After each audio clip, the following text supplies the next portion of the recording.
Today I want to talk to you about planning and wisely saving as a man.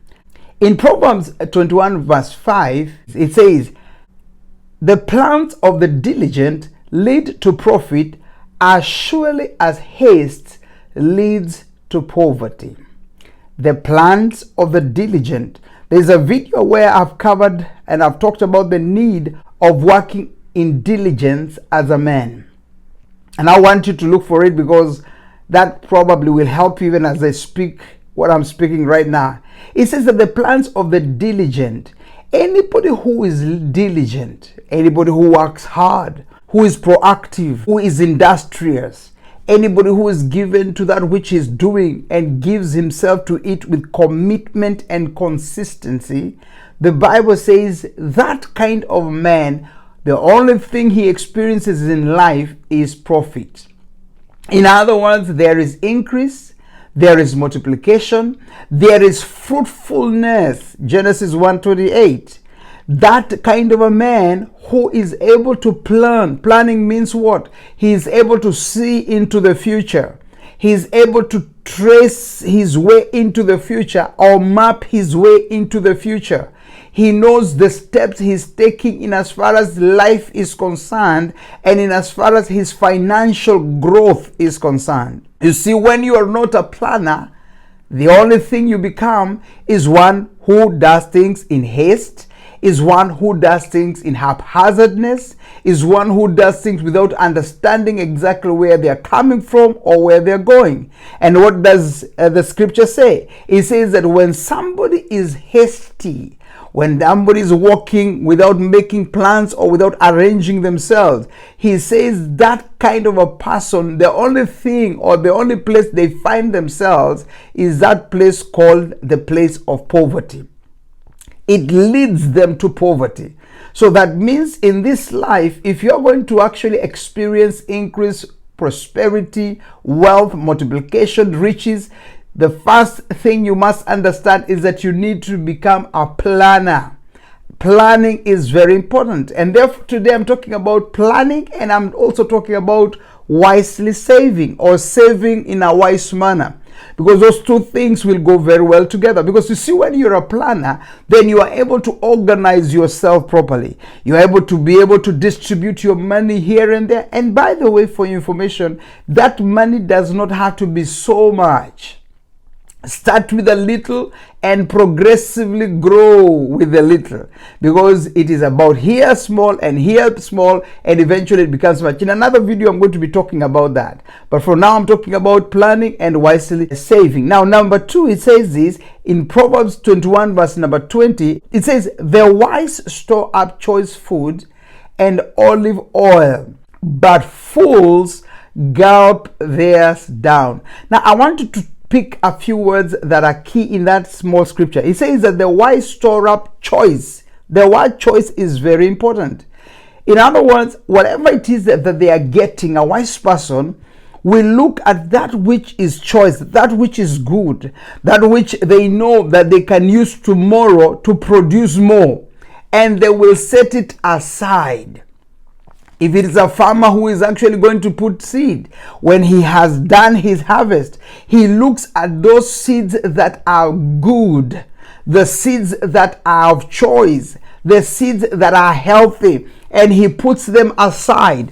And he says, these ones are not for eating, they are not for consuming, these are for planting again, because when we plant them again, we are definitely going to get a better crop in the next harvest. So what is this scripture trying to tell us? That when you are a wise person, you understand that as your income comes in, you have to know the portions you take and put aside.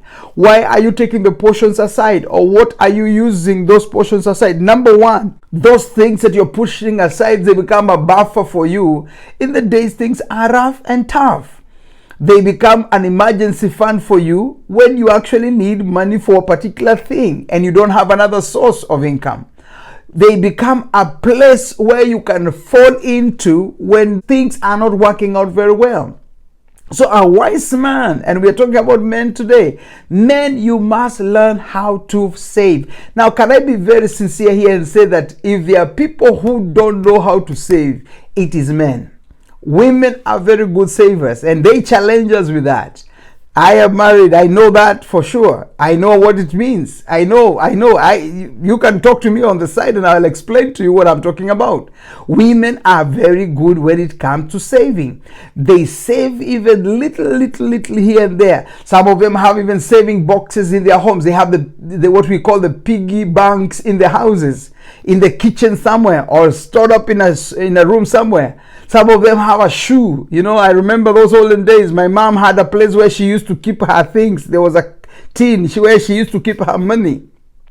And she would keep money there bit by bit. But as she kept on putting bit by bit, it became much and much. And one time you see her surprise us with something. Why is that so? Because they are able to do that. Now I am pushing a challenge to you men, because this scripture is talking to us. And it says, listen, you must understand the concept of putting aside that which is good, that which you can use tomorrow, that which you can use for a particular purpose somewhere else. You need to put it aside. And as you're putting it aside, it will help you to build wealth, and at the same time it is going to help you in moments of hardship, in moments of shortage, in moments when you need a buffer, you need something to land on. That which you have been keeping aside, I promise you, is going to help you. Two things I've talked about today: that you must be able to plan, and then you must be able to wisely save. If you do that as a man, I tell you the truth, there is no reason why you will not be able to avoid poverty. As a man, you must avoid poverty with everything that is in you. One of the reasons is because no woman wants to walk with a poor man. Believe me, no woman, if she married you, well, right now she's wishing something different would happen. Why is that so? Because every woman desires to have a man who knows where they're going and a man who is doing very well. So listen to me, my brothers and my friends out there who are men, fellow men like me. This is our week, Father's Week. Let me tell you and let me repeat, plan yourself and save wisely. Thank you so much for listening to the end. I hope I'll see you again tomorrow in the next video. But remember, if you're listening for the very first time and you have not subscribed, kindly go ahead and do so that I can keep on coming to you and you will know when I post my videos. Now remember, I post every day from Monday to Friday, 9 a.m. Central Standard Time here in the US. I appreciate every one of you, and stay away from poverty. Let's meet in the land of the millionaires. God bless you, and see you in the next video. Bye-bye.